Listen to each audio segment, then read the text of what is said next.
So in this video, we're going to go over some house music essential drums, the kind of core patterns that haven't changed since the very early days of house music: your kick, your clap, and your hat. And in fact, I'm going to be using some Roland 909 samples to build that up. So it's very much like classic house. Now, of course, you can use any VSTs that you've got. For example, Roland have their Roland Cloud subscription where you can get a recreation of that original Roland 909 as a plugin form. Or there's plenty of other different ones out there. Drumazon, for example, is a great plugin, but I'm just going to use the original samples, actually sampled from an original 909, to build up that kind of core drums.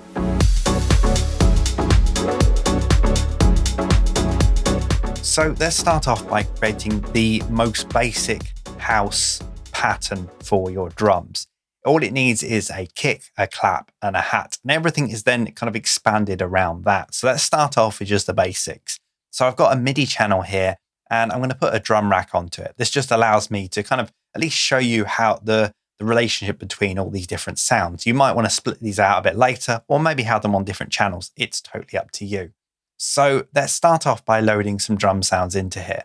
Now, I could be using a plugin, for example, the Roland 909 plugin from Roland Cloud or one of the other third-party plugins, but I'm actually just going to use the samples themselves. If you Google anywhere, you'll find Roland 909 samples, and I've got a folder here full of them that have been sampled from the original kit. Now, I've got a whole load of kicks within here. There is only one kick on the Roland 909, but in this sample kit, it's been sampled many different ways. So it's been altered in different ways. So it's been made longer, shorter, more attack, less attack.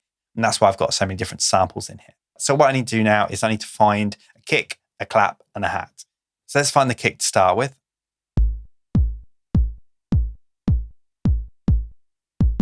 This one should work quite nicely. It's a little shorter one, could work quite nicely.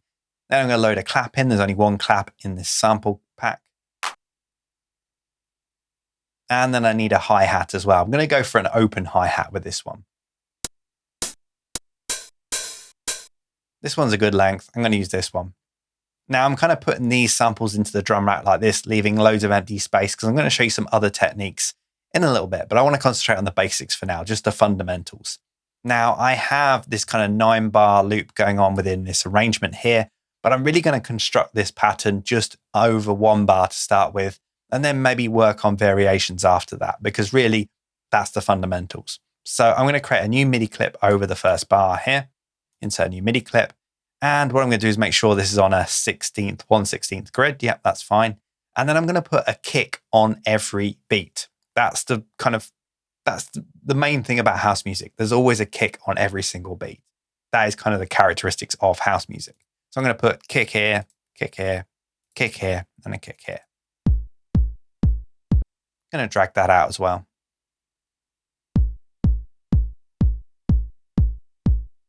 So far, so simple. Next up, let's get the clap in. The clap happens every other kick, so it's the 2 and the 4.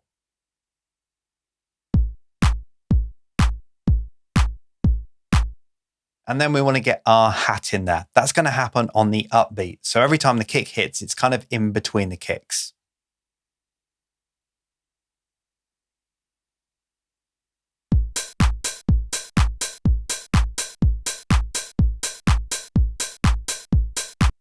And that's the most simplest kind of house groove that there is, house pattern.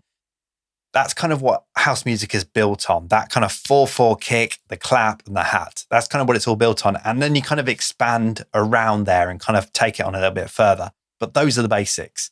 Let's look at expanding it from there, because obviously now we have doors, we can kind of layer more stuff in there. We're not just kind of limited to just having one drum machine and that's all we can kind of use. We can layer in stuff over the top. And that's kind of how house progressed. Originally, we'd have one clap, and that's kind of the whole sound of house music. But now we can kind of layer stuff. So now I'm going to add in some more claps. Now I've got some other claps that I found from other sample packs. We're going to load some of those in. I'm going to load this one into here. This is a nice little snappy one there. Load that in. I'm going to load this one in as well. Now, I don't have to use them. I'm just load them in here to see how they sound. Let's jump back into our MIDI clip again.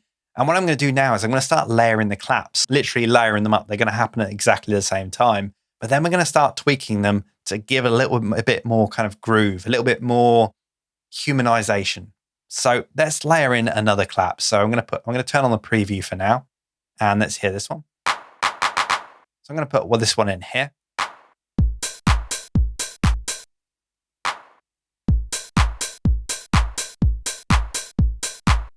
So we can now hear there's actually two claps playing at the same time.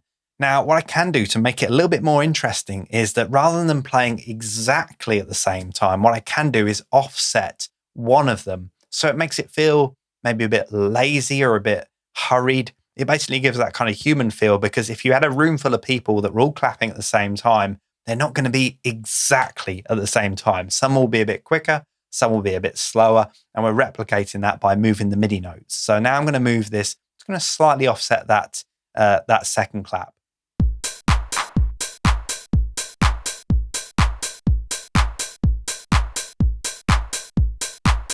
You can hear that first clap just sounds that little bit different. It's got a little bit kind of a laziness to it. Now you could push it a bit further and make it really lazy.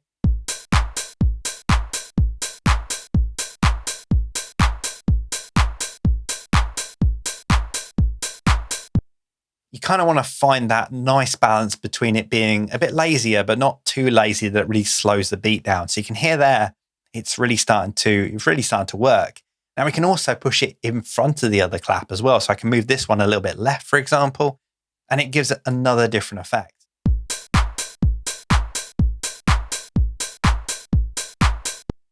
And also you can hear that the whole pattern now is starting to sound less repetitive, because each individual clap is slightly different. And this is a great way of kind of varying a drum pattern up from one that sounds quite basic to one that sounds quite interesting.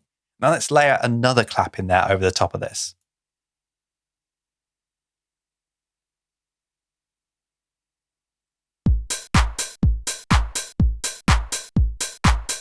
And what I can do with this is I could almost I could do the opposite of what I've done with the other clap. So when the other one is actually hitting later, I can hit the other one earlier.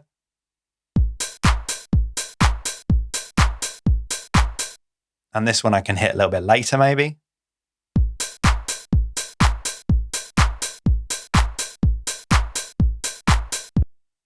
And there you can see we're really starting to evolve that clap so it sounds a little bit more interesting. Now, I want to talk a little bit about kind of mixing these in as well to make them even more, to make them sit nicely within the mix. So I'm going to hit tab, and that's going to take me over to the session view. And under this drum rack, I can hit this little arrow here, and this actually opens up all the individual channels. Now what I'm going to do is I'm going to select all the claps. So it's these 4 here. And what I'm going to do is I'm just going to take the volume down a little bit so I can make them sit nicely within the mix.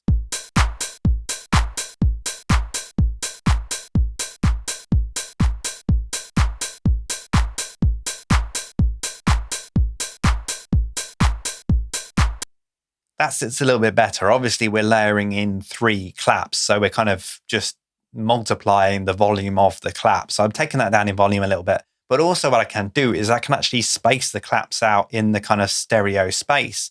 So I can put one a little bit to the left and one a little bit to the right. Just makes it feel a little bit more like a room almost, so they're not all in the same place.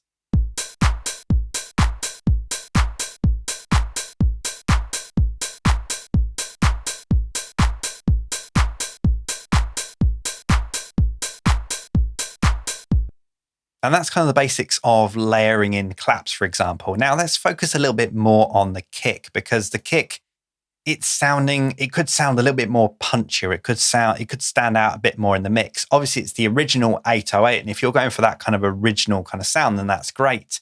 However, if you want it to sound a little bit more beefy, to kind of fit in more with house music today, then we can start beefing it up a little bit. And to do that, I'm actually going to separate it out to its own channel. So we've got the kick within here. What I'm going to do is I'm going to drag this onto its own channel within here, dragging it to an empty space here. This will create a brand new channel. It's actually going to separate that kick out for me. So it's actually taken the MIDI clips, the kick pattern itself, and it's also taken out the actual instrument as well. Now it's actually still within a drum rack. So what I'm going to do is I'm going to ungroup it. But unfortunately, this is actually going to have a bad effect on the MIDI notes because it's actually going to play lower. Yeah, we don't want that. So I'm going to click into this clip again, and we can see it's actually on the C1 within here. So what I'm going to do is I'm going to take all these notes, select them all. I'm going to hold down Shift, up, so I get it onto C3. C3 is the root note of the simpler, and this should now play back at the original pitch that it should be. There we go. We got our kick back to how it was before. Now let's kind of enhance it. Let's make it a little bit more interesting. So let's try layering it with another sample, make it sound a little bit more beefy. Now this is actually quite simple to do all on the same channel. Well, I've got the kick here. The kick is all just playing on its own. It's just a single simpler. What I'm going to do is I'm going to right click on here and go to group. This allows me to now add another sample in that gets triggered at the same time. So I'm going to open up this little panel here. This allows me to add another chain within here. So I've got the original kick within here. I'm going to click create chain. And what I'm going to do is I'm going to drag and drop another kick sample within here. So let's find another kick sample within my little folder here. Got this kick.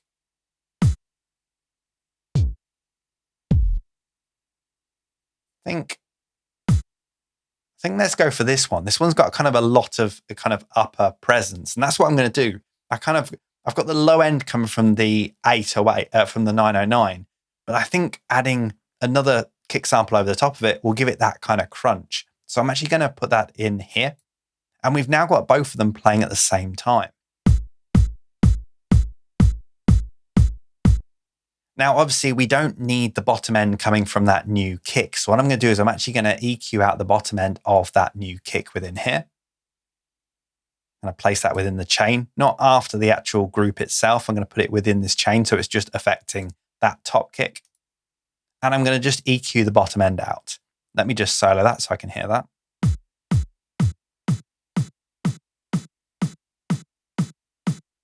And let's hear them both together.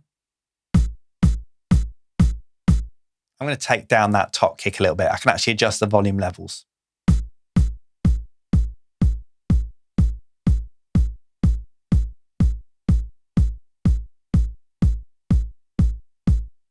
So as you can hear there, I've got this kind of little bit of crunch coming from that new sample. If I turn it off and turn it back on again, you'll hear the difference.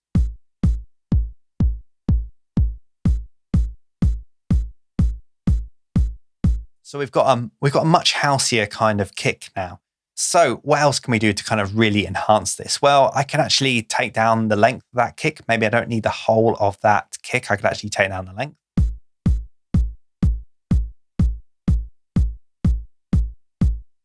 And in fact, let me change over to one-shot mode. And what I'm going to do is I'm going to increase the fade out. And I'm going to take snap off as well. Just allows us to really kind of tweak that length.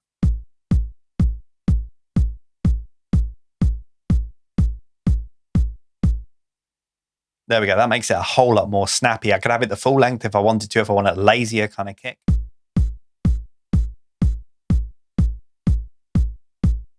Or I could just take that length in and make it a little bit snappier. As you can see, we're actually really redesigning the kick here. We're making our own kick by taking different ones and kind of layering them all together. So that's sounding a lot beefier already. But what I'm going to do is I'm going to add another audio effect on here. I'm actually going to add in the drum bus. The drum bus is an amazing plugin within Ableton, and it just allows us to beef up our kick. Now this out of the box already has so much added to it already. Now we can really play around with the settings in here to get it sounding how we want it to. Now there are so many different settings, and it's down to your complete taste as to what you want to do with this. So what I'm going to do is I'm actually going to take the drive right down for now. Don't want that on there too much. And I'm going to add the compressor in here as well. Yeah, that really kind of pushes things together. And if your kick is really starting to feel like it's not got enough low end presence, then you can add some boom to it as well.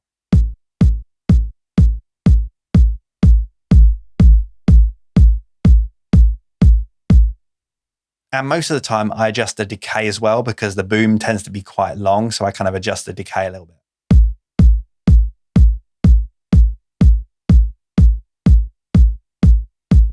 Now this boom is that you can actually set the key of this boom. So at the moment it's in G0. Now, depending on what key we decide to work on a little bit later, or whatever key your track is in, then you might want to set this to the key that you want. For example, let's work in D sharp, for example. What I'm going to do is I'm going to adjust the frequency here so I find roughly about where D sharp would be. And then I can see that it's already there. So I'm going to click this button here. That will set it exactly to D sharp. So that just adds a little bit of boom, a little bit low end to the kick. And we can already hear that it's really starting to sound a lot fuller.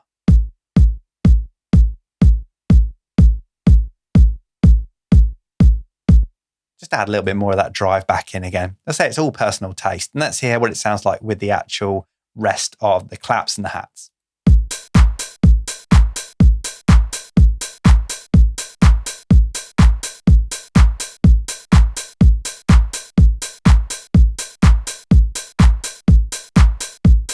And in fact, I think I want to give this a little bit more of an old school kind of twist. So I'm actually going to take that hat that we got within here, and I'm actually going to take it down. I'm going to pitch it down a little bit. So I'm going to go to the Controls tab. I'm going to go to Transpose and take it down by 1 semitone.